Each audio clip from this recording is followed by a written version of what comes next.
MG news, জনগণের power house.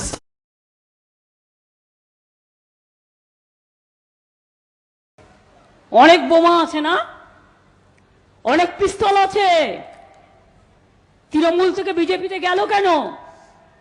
টাকা রক্ষা করতে হবে না, নাহলে ইডি ধরবে, সিবিআই ধরবে, ইনকাম ট্যাক্স ধরবে, এনআইএ ধরবে। তাই নিজেকে বাঁচানোর জন্য আজকে মনে রাখবেন, সবচেয়ে বেশি গদ্দারি যে করেছে সে আপনাদের মিদনাপুরে জন্ম নিয়েছিল মির্জাপুরে। তার নাম মুখে বলতে আমার লজ্জা লাগে, আমি বলবো না। গদ্দারদের একটা সংজ্ঞা আছে, যারা সব সংজ্ঞাকে ছাড়িয়ে যায়।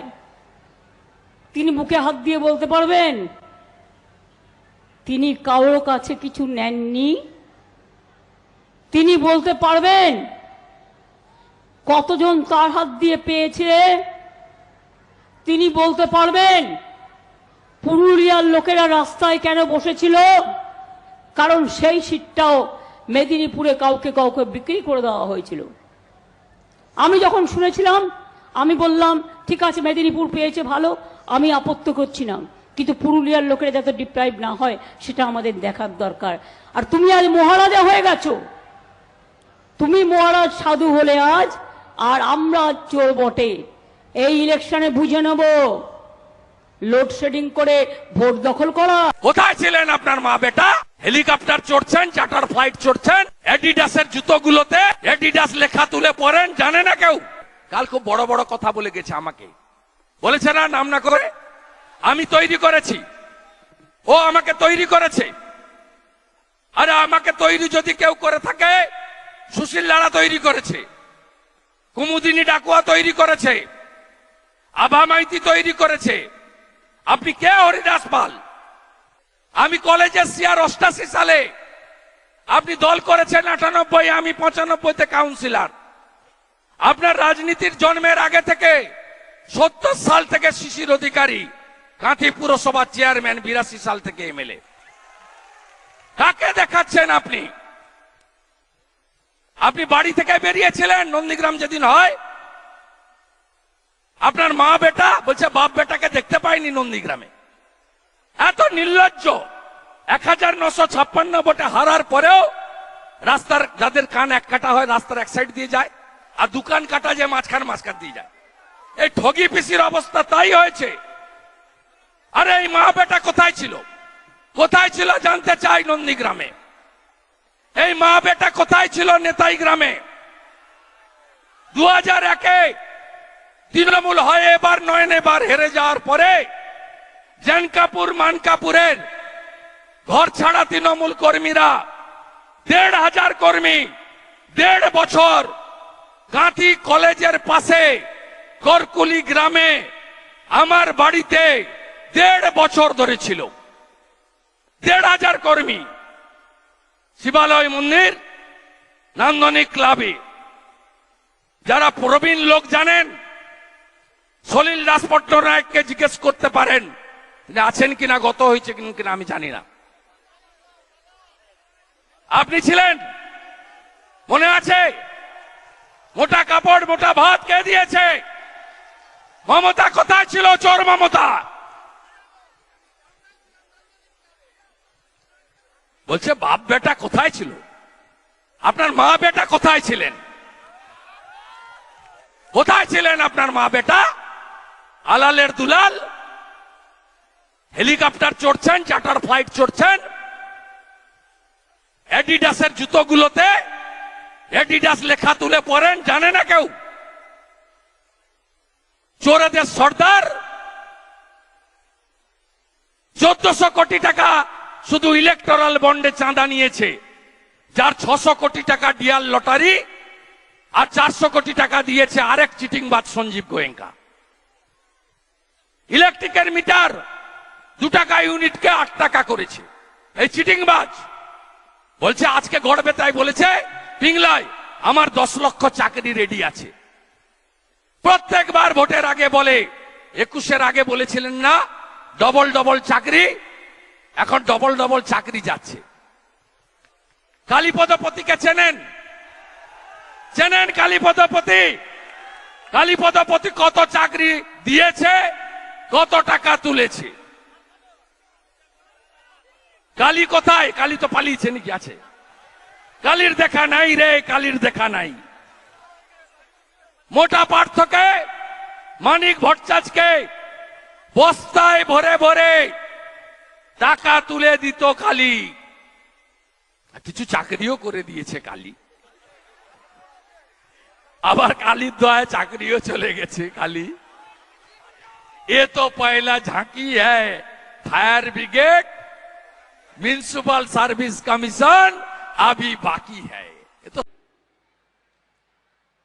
সন্দেশ লাড্ডু নিয়ে খেলার আগে আমাদের বাংলায় যদি কেউ কোনো ঘটনা ঘটিয়েও থাকে, আমাদের কানে আসলে আমরা সঙ্গে সঙ্গে ব্যবস্থা নিই যাতে কারো কোনো অসুবিধে না হয়। আমরা কেউ জানতে পারলাম না কি হয়েছে, এবিপি আনন্দ আর বিজেপি জেনে গেল। তাতেও তো যারা যারা কমপ্লেন করেছিল, আমি নিজে অফিসারদের পাঠিয়েছিলাম, সব ফেরত দিয়ে দিয়েছে। কালকে আবার ন্যাশনাল সিকিউরিটি গার্ডকে নিয়ে গেছে, এনআইএ কে নিয়ে গেছে, সিবিআই কে নিয়ে গেছে। আপনাদের যদি এবার আমি বলি, law and order is a state subject. At the time of election, though it is under the election commission, but তুমি কিছু দেখাচ্ছ যার কোনো সাক্ষী নেই, লোকাল পুলিশও জানে না। তুমি যেটা নিজের না নিয়ে এসেছো কি করে জানবে? তুমি নিজে 5টা বন্দুক নিয়ে এসে পকেটে করে কারো বাড়িতে ঢুকিয়ে দিলে, প্রমাণ তো নেই। তুমি নিজে এসে কিছু গাঁজা বা কিছু ড্রাগ পকেটে করে নিয়ে এসে কারো বাড়িতে ঢুকিয়ে দিলে, নিয়ে তারপরে ছবিওয়ালাগুলোকে ডাকলে, আর ছবিওয়ালাগুলো তো সারাক্ষণ ভেজাল খবর, সত্যি কথা বলে না।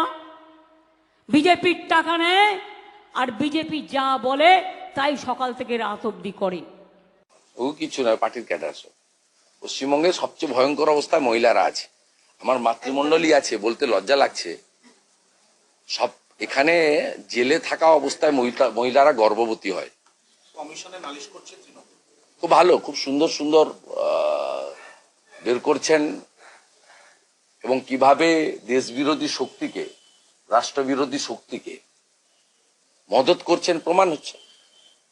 এই করেই এগরার খাদিকুলের ঘটনা, এই জন্যই আমডাঙ্গার বিস্ফোরণের ঘটনা, এই জন্যই রাজ্যের দিকে দিকে বিস্ফোরণের ঘটনা। এখানে 21 সালের পরে পশ্চিম ভাঙনবাড়ি, খেজুরি এবং নাড়ুয়া বিলাতে বলছে 4টে লোকের হাত পা উড়ে গেল, বলছে না চকলেট বোমে উঠেছে। এই যদি চকলেট বোমের পরিণতি হয়, তাহলে চকলেট বোমের উপরে যে বোমগুলো আছে তার পরিণতিটা কি বুঝুন। আমরা আগে বুড়িমার চকলেট বোম দেখতাম, এখন পিসিমার চকলেট বোমে যে 4 জনের হাত পা উড়ে যায় এটা জানতাম না। দাদা, উত্তর 24 পরগনা হাসনাবাদে ফের এখনই বোমা বিস্ফোরণ হয়েছে এবং একজন ইনজিওরও হয়েছে। ওখানেও তৃণমূলের এক গুন্ডা আছে, লুট করে, গোটা এলাকাটাকে মুক্তাঞ্চল করেছে, সুন্দরবন এলাকাটাকে। হিঙ্গলগঞ্জের মেহেদি হাসান, বাদুড়িয়ার লিটন, মিনাখার আয়ুব গাজী, ক্যানিং এর শকত মোল্লা, বাসন্তীর রাজা গাজী, ফলদার জাহাঙ্গীর। Same model. মহিলাদের উপর অত্যাচার করো, জমি লুট করো, ফিশারি ইটভাটা কন্ট্রোল করো, 100 দিনের টাকা, আমফানের টাকা, শৌচালয়ের টাকা, আবাসের টাকা, কাগজপত্র দেখিয়ে লুট করে তুলে নাও। কোনো সরকারি টেন্ডার ওখানে হয় না, লুট আর বিনিময়ে তৃণমূলের হয়ে পঞ্চায়েত করো, পৌরসভা করো, লোকসভা করো, বিধানসভা করো। 60 ভাগ বুথে যেখানে ভোট হয় তৃণমূল হারে, 40 ভাগ বুথে যেখানে ভোট হয় না সেখানে তৃণমূলকে এরা জিতায়, এবং অদ্ভুতভাবে জেতায়। 900 ভোট পড়লে 890টা ভোট এক জায়গায় পড়ে, মানে মানুষ ভোট দেয় না, ভূতেরা ভোট দেয়। শ্রমিকদেরকে মমতা সভায় যোগ দিয়েছিল বলে দেয়নি বলে হলদিয়ার কারখানায় ঢুকতে বাধা দেওয়া হয়েছে। বাধা দিয়ে দেখুক, 21-এর পরে বাধা দিয়েছিল আইওসি মেনটেন্সের 6 জনকে, কান মুড়ে ঢুকিয়েছে। আজকেও তারা বিক্ষোভ দেখাবে। গেঁওখালিতে বিক্ষোভ অনেকেই দেখাবে, সন্দেশখালী পথ দেখিয়েছে। 11-র আগে নন্দীগ্রাম যদি পথ দেখিয়ে থাকে, সন্দেশখালীর মা বোনেরা ঝাঁটা নিয়ে পথ দেখিয়েছে। দাদা, হেমন্ত বিশ্ব শর্মা বলছেন যে বাংলা এবারে ব্যাপক ফল করবে বিজেপি। হেমন্ত বিশ্ব শর্মা ওনার সঙ্গে বাংলার যোগাযোগ আছে, আসাম আর বাংলা তো আলাদা নয়, এবং তিনি খুব বাস্তববাদী একজন রাজনৈতিক নেতৃত্ব, এবং তিনি তাত্ত্বিক তত্ত্ব কথাতে বিশ্বাস করেন না, বাস্তব কথার উপরে দাঁড়িয়ে। তার সঙ্গে বহু মানুষের কানেকশন আছে, কারণ গৌহাটির লোকেরা কলকাতায় আসে, কলকাতার লোকেরা গৌহাটি যায়। এছাড়াও একটা বড় অংশের বাংলা ভাষাভাষী শিলচর সহ আসামে বসবাস করে। অসমিয়ার পরে ওখানে অন্যান্য যে ভাষাগুলোতে মানুষ কথা বলতে, তার মধ্যে বাঙালি ভাষায় কথাবার্তা বলা লোকের সঙ্গে অনেক বেশি। এবং হেমন্ত বিশ্ব শর্মাজির সঙ্গে আমার অনেকবার কথা হয়েছে, তিনি বাংলাতে কথা বলেন আমার সঙ্গে। তিনি জানেন বাংলায় কি হচ্ছে, কি হতে চলেছে। দাদা, সন্দেশখালীতে যেভাবে অস্ত্র ভান্ডার উদ্ধার হয়েছে, বড় ধরনের কি কোনো পরিকল্পনা ছিল নাশকতা বা অন্য কিছু? না, এটা তো কন্টিনিউ চলে। নাশকতার আবার কি আছে? যেখানে সেখানে বোম ফেটে যাচ্ছে, 9 জন 12 জন 14 জন মারা যাচ্ছে। যেভাবে বিদেশি অস্ত্র এনেও মমতা ব্যানার্জি চুপচাপ থাকে বলে চকলেট বোম ফেটে গেছে, লঙ্কা ফটকা ফেটে গেছে। নির্বিক্ত তো হয়, তো বাজি তৈরি হচ্ছিল, এরপর থেকে বাজি বন্ধ হয়ে যাবে, এরপর থেকে সবই হয়। তো এটা তো গাছ হয়ে গেছে। যতক্ষণ না এই পিসিকে হারাতে পারছেন আপনারা, যতক্ষণ না বড় ধাক্কা জনগণ ভোটে দিতে না পারছে, ততক্ষণ সম্বিত ফিরবে না। এত কিছুর পরেও যদি ভোটে চুরি চামারি করে জিতে যায়, ইলেকশন কমিশন সঠিক ভূমিকা পালন না করে, পুলিশ তো ছেড়ে দেন, ক্যাডারে পরিণত করেছে। এই পুলিশগুলো এখানে আমাদের মন্ডল সভাপতিকে 20 দিন ধরে আটকে, মিথ্যে মামলা সব করে। তৃণমূলের মধ্যে কারা কাজ করছে কারা কাজ করছে না রিপোর্ট সংগ্রহ করা, আর ডেকে থানায় সন্ধ্যাবেলা বলা। তৃণমূলের নেতারাই ফোন করে বলছে যে তুমি কাজ করছো কেন? এটা পুলিশের কাজ। পুলিশের কাজ আইন শৃঙ্খলা রক্ষা করা, সুষ্ঠুভাবে যাতে ভোট হয় দেখা, সব দল যাতে প্রচার করে সেটা দেখা, পেন্ডিং কেসগুলোকে ব্যবস্থা নেওয়া। পুলিশের যে নর্মাল কাজ আছে তার জন্য বেতন পায় আপনি আমি ট্যাক্সের টাকায় বেতন দিই, তৃণমূল তো বেতন দেয় না। কিন্তু পুলিশের কাজ হচ্ছে সারা দিন তৃণমূলের কে কাজ করছে না তাকে করা, বিজেপির কে পথ পায়নি বিক্ষুব্ধ আছে তাকে একটু ডেকে উস্কানি দেওয়া, মদত করা। এই কাজগুলো কি পুলিশের কাজ? এটা তো রাজনৈতিক দলের কাজ। এই কাজগুলো পুলিশ করছে। যাদের থানায় এই কাঁথির আইসি ডাকছেন, বেরিয়েছে আমাকে ফোন করে বলছে আজকে আমাকে ডেকেছিল, এই কথা বলেছে।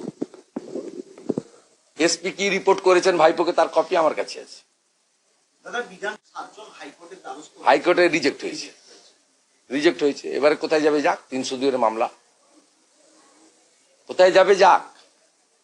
হাইকোর্টের ডিভিশন বেঞ্চ রিজেক্ট করার পরে কোথায় যাবে যাক। ব্যাগ গুছাক, একসঙ্গে থাকবে। জ্যোতিপ্রিয় মল্লিক আছে, শাহজাহান আছে।